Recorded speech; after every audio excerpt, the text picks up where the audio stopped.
What's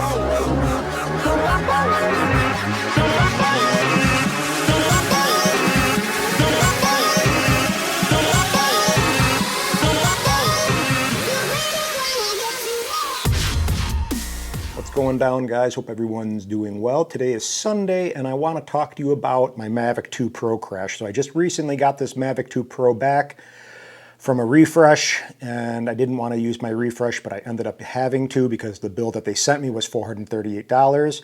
But I didn't think I was going to have to pay for it because I felt that the drone was somehow malfunctioning and went out of control. But I'm going to explain all that in a second. And essentially with the refresh, it was around $130, whatever that is. I think it's $129. They sent me back a new Mavic 2 Pro or whatever it is, if it's refurbed or something, but it looks apparently brand new with a new serial number. They also sent me a new intelligent flight battery because the battery that I had in the drone at the time of the crash had some cosmetic wear and tear. So at least I got two new things. They actually sent me invoice or whatever it is, or receipt. They actually sent me a flight safety guide, so I'm not sure. I think they're implying something when you go ahead and crash. They basically say, hey, you may want to pay attention to this a little bit more carefully, and I kind of agree, honestly. I mean, it seems kind of basic. Basically what it says for the safety guidelines, it says, check the device and battery level, keep the aircraft in sight when flying, fly in open environments. We'll keep an eye on that because where I was in the city wasn't necessarily a super open sky environment, so kind of check one with something that was maybe a little bit more risky. Ensure the GPS signal is strong. One other thing I'm going to kind of touch on in this video, and comply with local regulations. That's of course something we always want to do, fly safely and legally. It says do not comply, so if you see there's a safety guidelines and a do not area, so I'm going to read the do not area. It says do not move the control sticks randomly. Easier said than done sometimes if you're getting thrown in the atti mode unexpectedly in a little tiny corridor in the city with buildings on either side. But again, that caught me off guard and really kind of sucked. So do not fly close to the water surface. Do not fly in harsh environments. Assemble or disassemble the aircraft by yourself, and do not fly over safe altitude. So these are some of the little do's and don'ts that they send you. And again, some of the basics, honestly, it's good to really pay closer attention to when you do have crashes. I mean, this crash is a live and learn experience, and I'm doing this video to hopefully prevent anyone else from experiencing the exact same thing. So let me kind of walk you through what happened. It was a December night, Christmassy kind of cold night in the city. I drove down to get some footage with the 1-inch sensor in the Mavic 2 Pro, which, as most of you know, handles low light really well. And I just wanted to get some Christmas type footage. There was a street that caught my attention. It was just a narrow type city street, tall buildings on either side, no traffic. It was late at night, so like 10, 11 o'clock at night. There was no pedestrians other than one person that happened to be walking right when this happened. So again, lesson to be learned, you never know. But there was no traffic for the most part, and I waited for any car that did go through to clear. The whole goal was to take the drone, just fly 15, 20 feet up, walk down the middle of the street with the drone and get some footage of the Christmas lights. Really simple, probably 10 seconds of footage ideally, to use like 4 seconds of it or 5 seconds in an edit. And what happened was I got the drone up and I don't know, maybe I didn't check everything as thoroughly as I should have. Apparently I didn't, but everything seemed to be pretty locked and loaded as far as satellites and everything. And I went up in altitude and started to walk with the drone, and apparently the drone shifted in the atti mode. And if you guys are familiar with flying in between tall buildings, there's a lot of really crazy winds and little drafts that ramp up, so it's hard to fly a lot of times in between tall buildings regardless of having it thrown in the atti mode. So atti mode essentially is like driving a car with bald tires on the ice, out of control and fast. So I mean, I probably would do better honestly in a car situation because I know how to drive a car probably better than I do a drone. And I race cars and go-karts and stuff in the past, but regardless, it caught me off guard. It started to go really quickly to the left. I kind of started banking to the right and flying it to the right to try to get it in control a little bit. And again, it may not look in the video that it was anything that crazy, but when you're in between a narrow space with two big buildings on either side, your margin of error is really small. So I didn't have a lot of room to fly this cruising drone now that was going kind of out of control. and in a mode that I'm not super familiar in flying in, other than my Phantom 4 Pro that I flew in atti mode on occasion in Hawaii, but you're able to flip a switch and get right back into another mode and get GPS locked in. So essentially I'm walking down the street with the drone, and it got thrown in the atti mode, and the drone started to fly to the left pretty abruptly and ramped up speed. So it was flying to the left, out of control in my opinion, because it caught me off guard and I didn't know what was going on. There was a lady that happened to be walking down the sidewalk, so I'm like, frick, had zero reaction time. I had to cruise to the right and kind of get out of her way, and essentially just crashed into the ground, and that was that. And again, I didn't think anyone would possibly be walking down the street, but there was. So you just never know. You have to be prepared for anything. And again, safety is our priority when flying. We don't want to cause harm to anyone specifically, let alone property either. But property isn't so crucial as opposed to another person. So it kind of sucked, but could have been worse. And we have a new drone and life goes on, and we're going to share the story a little bit with you. So some of the things I really want to walk you through right now to be conscious of, which through the drone in the atti mode, is not necessarily the number of GPS satellites that are locked and loaded, it's some of the other things on the controller. So I have my Mini 2 and my Fly More app. I'm going to record the screen right now and walk you through some of the settings that I found to be crucial and what's going to throw you into atti mode if something were to happen. So let me get this guy going. I'm going to record the screen, get into the Fly app. And let me see. Drone is on. So I'm going to walk you through a couple things and just show you. Okay, so right now the drone is on the table. I got my Mini 2 here. So starting from the very left, we got the little back arrow, right? That's going to take us back into the app. We have the normal mode, sport mode, cine mode. We have this critically low battery warning, which normally isn't there, but we are critically low.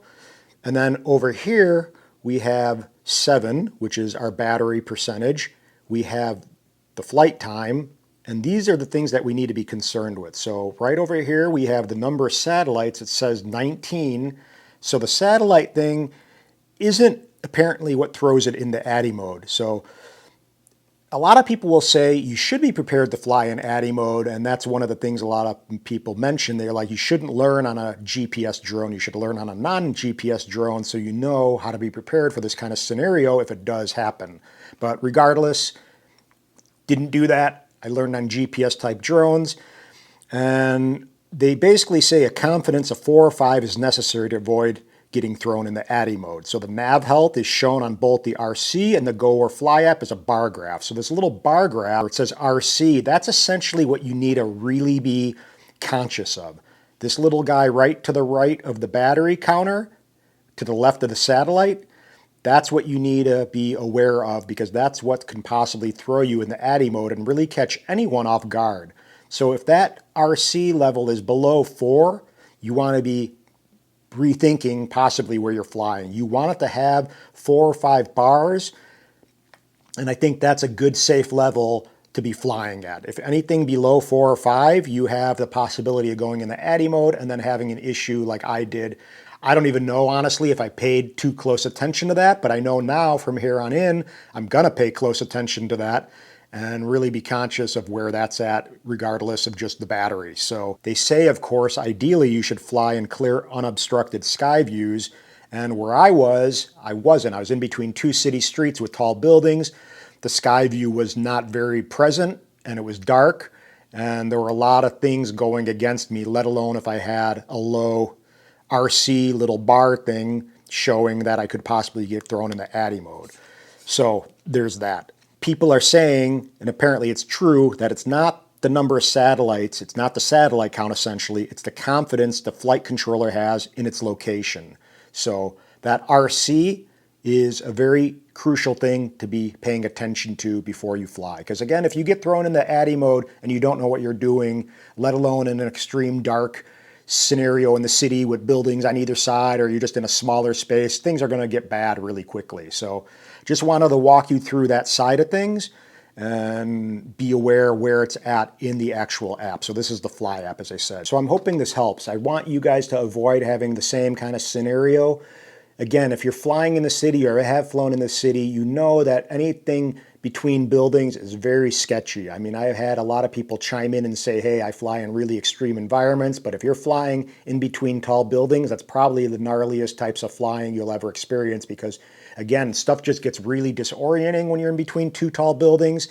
Reception, connection, interference, there's all kinds of stuff that can go wrong. And again, I didn't really think that, but now I kind of live and learn something new as a pilot. So I'm going to definitely be more conscious of the RC strength. I'm going to definitely be paying more attention to the satellite strength and just being aware. They said you could possibly turn on the light on the underbelly. That may have helped stuff from not going so badly. But again, anytime you're doing something that may seem easy, you should just be prepared that something can go wrong and you have to be ready for that. And I'm glad nothing happened. No one got injured. We have a new drone in our hands and kind of lesson learned. And I'm trying to share this knowledge and info with you so you're aware. And DJI, I mean, it would have been nice if they kind of worked with me a little bit on this. It was $438. I really wanted to try to avoid using refresh because I only have one left now. I had two that I crashed already, which stinks, but it happens. That's why we buy it. But DJI didn't want to work with me. And to me, it was still kind of a gray area because when I was flying, I've flown in atti mode before on my Phantom 4 Pros. And the atti mode on my Phantom 4 Pro did not feel like the atti mode that this thing supposedly went into. Probably it was exacerbated because I was in between tall buildings and it was at night and it caught me off guard. And again, there was very little margin for error, but it felt very out of control. Like it was cruising really quickly on its own to the left and it was cruising really quickly to the right. And I just didn't feel there was any way to possibly land it actually safely or gently to where it would avoid having damage. So there was a gray area in my mind, at least. I know a lot of people won't say it's gray. They'll say it's pilot error. You should have known how to fly in atti mode. And I get that. But at the same time, it would have been nice as a professional customer and a loyal customer to DJI. I mean, I spent $2,000 with them while this thing was at repair, getting another zoom and getting some other stuff that I needed. And you just think they would take that into consideration possibly. Maybe say, hey, you know what, this was kind of a bad, unfortunate incident. You didn't have a great user experience as a pilot. You're a good, loyal customer. You send people our way, which I do. I have a lot of people that I send to DJI to buy drones. But it would have been nice if they would have just worked on the repair price a little bit or something. And they wouldn't. They don't seem to ever budge. And that's frustrating as a customer just to be able to not have anyone work with you or feel like they're going to really do anything to kind of make you feel better and have a better, like walk away experience. So kind of bummed out on them for that. It would be nice if they just show some love on occasion. I mean, say for example, with my Nikon experience, I got an NPS membership. It's a Nikon Professional Services membership. If my D850 or D4 or something goes in for service and the bill comes out to be $400 and say it's hard times or it's pandemic or whatever, they'll work with you and they'll take 20% off your bill just to show some good faith. I mean, Apple does the same. A lot of other companies I work with do that. They just kind of help out and balance it out on occasion. But DJI is always so black and white and cut and dry about everything. It just doesn't feel good as a consumer using their product when something goes wrong. It just kind of sucks in my opinion. And I wish they would actually work on just being a little bit cooler and working with us on a lot of these little issues. I know they can't do it all the time, but again, look in the records, see how much we're spending, see what kind of history we have with the company, and maybe just let some stuff slide on occasion or just do something to feel like we're being heard and listened to. Overall, the DJI flying experience is really pretty good, but the service side is always something that I don't necessarily feel great about. So just being honest, hopefully one day they'll remedy it. I know Sony's coming out with their new drone, and DJI better pay attention, because if they do have amazing customer service as well as a good drone launching an A7 S3 or something in the sky, they're going to be competing with DJI, and DJI is going to have to step up their game. I mean, we all know customer service is really a big part of businesses now. So if you don't feel like you're having a fun time or a decent time getting